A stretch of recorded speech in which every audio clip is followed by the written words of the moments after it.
This was supposed to be a simple miniature project, but it completely spiraled out of control.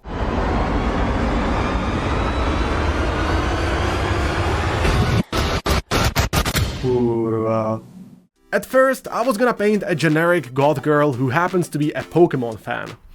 But then I thought, what if she was a Team Rocket member? And before I knew it, this project turned into an absolute monster. And because clearly I have no self-control, I even added a secret feature that you'll wanna see by the end. Along the way, I learned a ton about creativity, problem solving, and turning challenges into something awesome. So in this video, you'll see all the processes and solutions I used so you can apply them in your own projects. So how did this simple miniature turn into a full-blown Team Rocket propaganda? I had this model sitting around for a few months, but I wasn't exactly sure what to do with her, until I took another look at the original box art. You see, in the box art there is a really clever use of the guitar case, and I thought that I have to do something similar. And since I already knew that I want her to be like a geeky goth girl, I told myself, why not put a Pokemon there? Once I had this idea, things escalated fast. I started looking for different Pokemon I could add to the base. And obviously I had to go with Umbreon, because if Team Rocket is all about dark, sneaky operations, what better choice than a Dark-type Pokemon? But I didn't want to stop there. Since the miniature leans against this wall, I thought, this is a perfect spot for a flying type. And what's the most Team Rocket flying type of all time? Well, Zubat, of course. It's like every time you beat one, 3 more show up. Unfortunately though, Zubat's tail wouldn't make it easy to attach, so I had to look for a different option. That's when I landed on Magnemite. It still fits the Team Rocket aesthetic, and it gave me the perfect excuse to paint some sick, non-metallic metal. But I'll get to that later. The last Pokemon? This little Weedle. I don't know why, it's just so cute! Once I had all of them printed, along with a Pokeball, I dry fitted them on the base to see if everything worked. And honestly, this looked pretty damn good. But it's also when I realized, Jesus, that's a lot of stuff to paint. Especially once I get to the guitar case. Since the Pokemon will be painted separately, I detached them and finally started painting.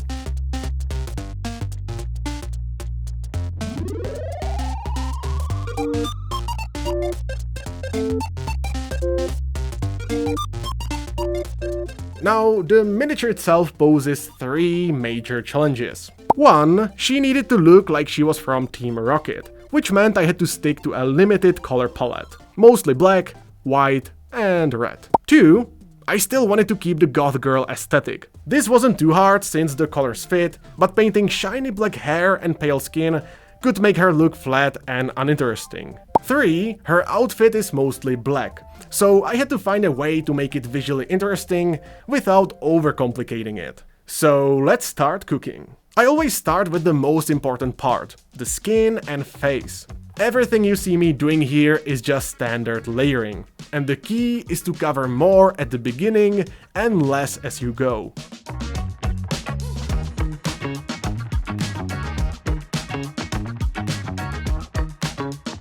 Since the face is usually the focal point of every miniature, I slowed down and made more calculated decisions. Keep in mind that the face deserves more attention than, say, the knees, feet, or armpits. So if you want the best bang for your buck, put your effort here.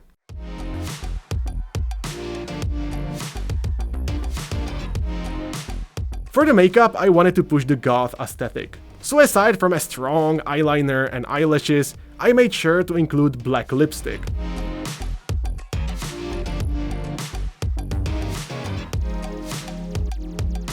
At this point, you can probably see what I meant when I said that the skin might feel a bit boring on its own. So to make it more interesting, I added a subtle blush around her nose. Well, okay, maybe it's not that subtle, but after some blending, I think it actually works.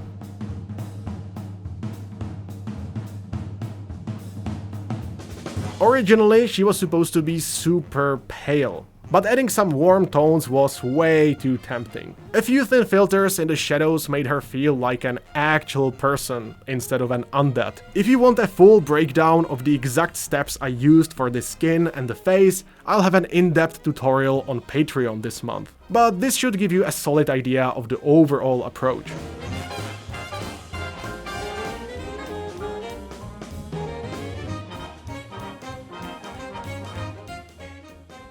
Once the skin was done, it was time to paint her jacket. This is the only part of the outfit that has an actual color instead of black and gray. The idea here is to make the top part of the model stand out. Anything red naturally pulls your attention, and since the face isn't far from it, it helps direct the viewer's focus. Also, since Pokemon are mostly found in the tall grass, I wanted a green grassy floor. Because red and green are complementary colors, the red will stick out like a sore thumb. Which is great. Another trick to control focus is value contrast, or how light or dark something is. Lighter parts usually stand out more, but if everything is bright, it loses its impact. So while the jacket will be shiny, the lower parts of the miniature will be much more muted.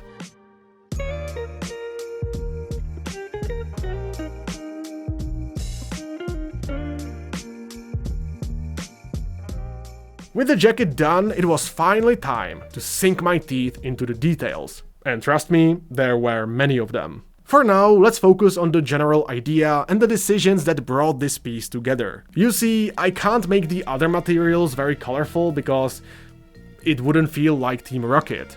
So the only viable option here is to make them feel like different materials, to paint a different surface finish. This simply refers to how the surface of the material feels. Is it soft? Is it rough? Is it smooth or textured? These are the questions to ask yourself when you want to differentiate anything. For example, the Oni mask is plain metallic, while her accessories needed a completely different look. Sure, you could argue that Team Rocket doesn't wear Oni masks, but at this point I'm already balls deep in this project and there is no going back.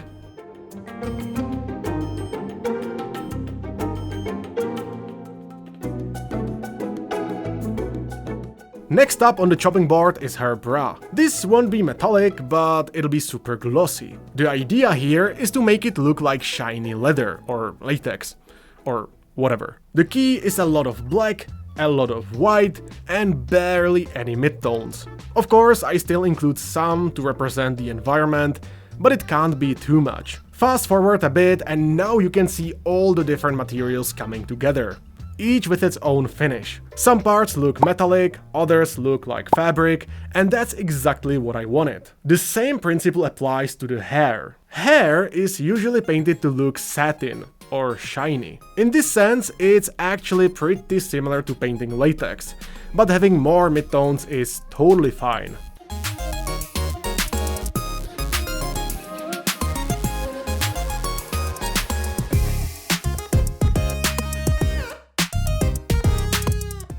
Painting the pants follows the same logic as other materials. Since the focus is on the face and the upper body, the lower part of the model shouldn't stand out too much. That's why I stick to neutral colors, mostly black. At some point I went a little too heavy on the light gray, so I had to go back with my airbrush to darken the sides. It's just like I did with the skin. Keep in mind this is like 5 to 10% paint and the rest is just water and airbrush thinner. If you would use too much paint in this step, well, good luck fixing that. Of course, you could do this with a paintbrush, but this is just so much faster. To break it up a little bit, I painted the leather straps brown instead of black and added some light texture on top. This isn't the most important feature, so moving on. In general, the bottom half of the miniature won't be super visible. The guitar case and Pokemon will obscure a lot of it, so it doesn't need to be overworked. And let's be real, she's Team Rocket. Leaving the bottom black is just fine. One of the exceptions that has to stand out is the Pokeball. This is probably the most iconic item from the Pokemon world. And while I could have gone for a darker, muted version, I didn't. Instead, I picked the most saturated red I have and made sure it really popped. The grass around it will make the rat stand out even more, and that's exactly what I wanted. Even though the Pokemon on the base will help selling the theme of this model, I am not using the most iconic ones, like Pikachu or Charizard, which even your grandparents would recognize. So the Pokeball needs to do a lot of the heavy lifting. Now let's talk about the idea that started it all. The guitar case. From the very start I knew I wanted to paint this goofy looking palm tree called Executor. To get started, I just sketched the basic outline to have a rough idea where it's going, and then I actually started filling it in. Not gonna lie, I don't even know how to describe this process to you properly, aside from the fact that I had to do so much back and forth, it's kinda nuts. The only other freehand I've done was back in 2022 on the shoulder pads of a Creek Sergeant. That was easy, just a minor detail. So if you take that into account, this Executor is basically my first proper freehand.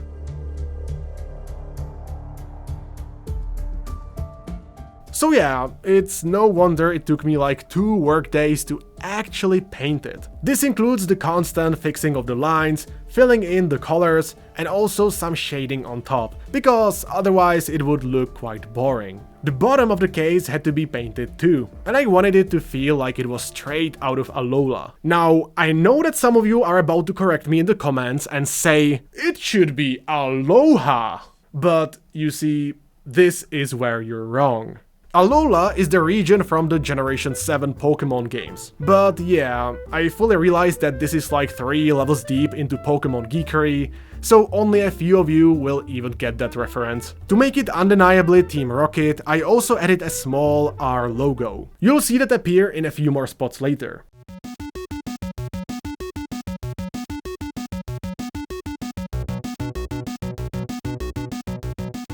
Both of the Pokemon on the base were actually pretty simple to paint. Pokemon designs are great learning material, because they are made up of really simple shapes. So basic layering is just enough to paint them. I simply followed the official illustrations, took my time, and let the patience do the rest.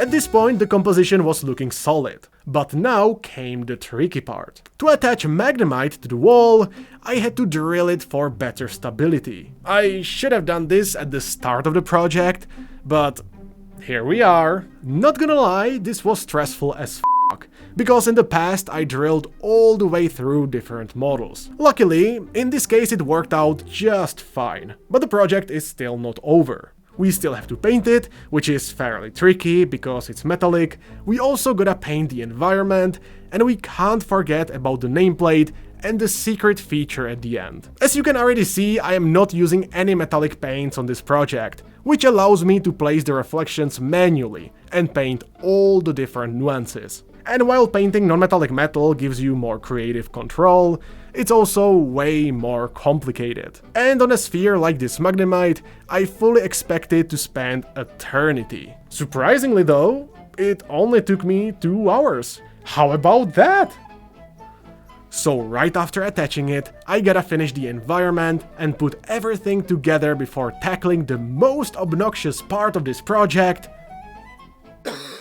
the nameplate.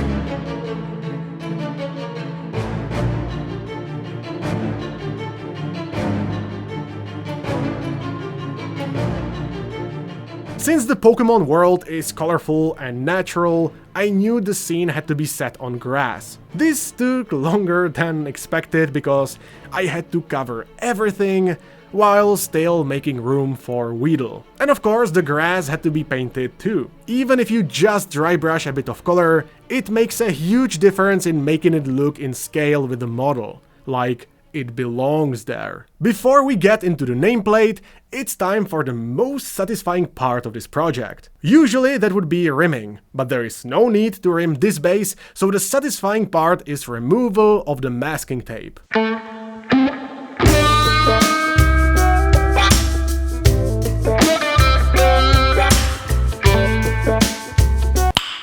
Nice. And although we are still not done, just look at this. It's all coming together. Creating a nameplate seems easier than you might think. With a basic knowledge of Photoshop, you can create a simple design like this one, but any similar software will work. If you are not familiar with the Pokemon games, this is the same text box you see when you run into a trainer battle in Generation 2. And since Rocket executives are from Gen 2, this felt like a perfect fit. But I quickly realized this wasn't working. The white background stands out way too much, pulling attention away from the miniature.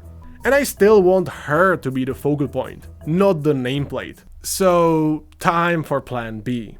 But before doing that, let's attach our secret feature. Little did I know, it would be a feature. A creature feature. Featuring the creature. Just in case I gotta remove it later, I've put some masking tape underneath before gluing it down. That way, if I take it off, it's good as new. Now, if you're asking what it does, just keep on watching, we'll get to that soon. To redesign the nameplate while still keeping the game reference, I looked at other Pokemon games for inspiration. Unfortunately, the Gen 2 text box just didn't work. It would simply stand out too much. But after seeing the Generation 3 text box, I realized this works way better. So I printed out a nameplate, cut it out, tested whether I like it, and yeah, this is it! This is definitely something I can get behind. The method to create the nameplate like this one is fairly easy. It's actually the same technique used by David Soper for his models. First, soak the paper in a mix of 60% matte varnish and 40% water. If you wanna play it safe, use more matte varnish, because otherwise, something bad and sinister might happen. Anyway, you'll also need a plastic card that's either 1 or 2 millimeters thick. To prep it, go over the surface with 2000 grit sandpaper. This helps stick it better. Once the paper is completely soaked, place it on top of the plastic card and push out any bubbles. And hopefully, if everything was done right, nothing bad will happen. Right? So once it's dry, add another thick layer of matte varnish on top, and once it's completely dry again, we can simply cut it out. And unfortunately, sometimes you can do everything right, and even then it's at this point where the paper will decide to betray you and split off. But for a moment, we burn, creating, destroying, and leaving something behind. Sorry, what a strange thing to say. So anyway, trust me, it's way better to prepare multiple copies. After another attempt, it finally worked. So all I had to do is adjust the edges.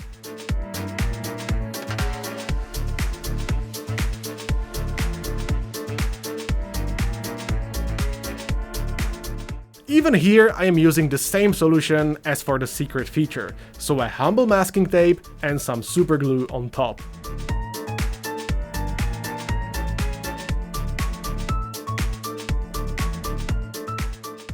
Now, before showing you the final piece, what is this secret feature I was hinting at? You see, I wanted this to feel like a real moment from the Pokemon games, which is why I added the custom nameplate. But I wanted to take this a step further, so I added sound. When I was 10 years old, nothing made my heart beat faster than Team Rocket's battle music. So I ordered a custom sound button where you can upload your own music. And with that being said, this is Rocket Executive Perion.